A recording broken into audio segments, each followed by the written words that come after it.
Hello everybody and welcome back to WoW Mods, and this time we're back at the Northern Lordaeron mod. I'm just giving you a little bit of a show around. Sorry that it took a bit of time to get this out. I had some audio issues. I essentially sort of burnt out my my external sound capture device, which is what I use to make. But I thought I might as well go ahead and show you a bit of what's been going on. As you can see, I've done a bit of texturing work.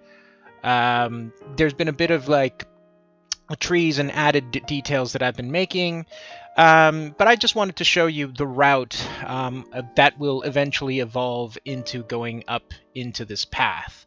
Let me just get rid of this tree right now, move it maybe to the side, maybe, nah, we'll just remove it, and sort of like opening up the path as we go up the mountains right into the Northern Lordaeron Valley. You'll see, of course, there's a bit of work on the top of the mountains, and there's a little bit of detail refinement work that I've done around there, but we'll get back to that later. Right now, what I actually want to show you is how to extend some sort of basic texturing and leveling work on the ground. So we'll go ahead and start that, and hopefully it'll look like this entire region. So let's do that now.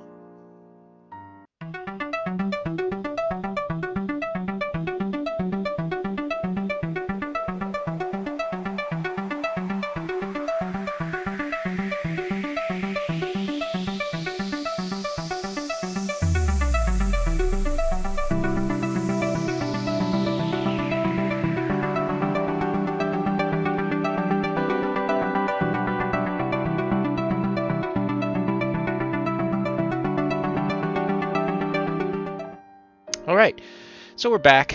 We finished doing some of that basic texturing. Now what we want to do is I want to lift the areas up. Of course, you know, just doing a little touch up here and there doesn't hurt.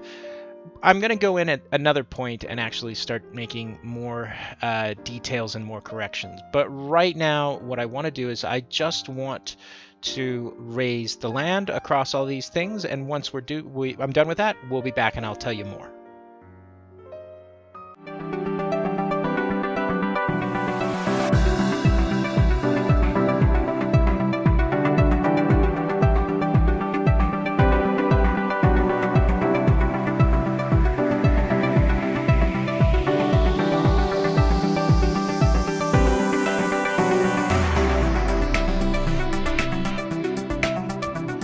Alright, so what I want to do now is that I've sort of given this rough sort of heightening to that is I just want to smooth this out with the smoothing tool and make the mounds a little bit more natural. I'm just going to get a little bit stronger here, and there we go.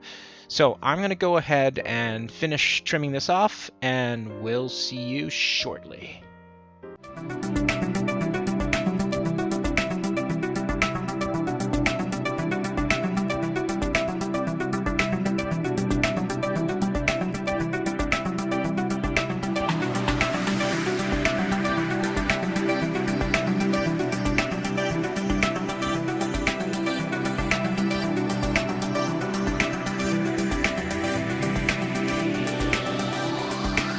Alright, so what I want to do now is I actually want to make sure that I have a little bit of details around the lake. I'm going to go ahead and I'll refine the edges of the lake later on, but right now I just want to sort of roughly put down where I want some details. So these would be slight like elevations of rock. I could potentially do many things with them, but they also give you sort of nice nooks and crannies where you can work with model details such as shrubs, bushes, trees, all that type of good stuff. So what I'm going to do right now is I'm going to go into most of the terrain that we currently have here, which is the first rough draft of the basic terrain, and I'm going to add some of these details, and I'll be right back.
Okay, so I cut a little bit out just because I now started working with a bit of the model, so I added more trees, have sort of resized a bit of things. Right now I'm just tweaking trees a little bit, like more normally, sort of like putting them into these sort of like nooks and crannies that I've created, but just resizing.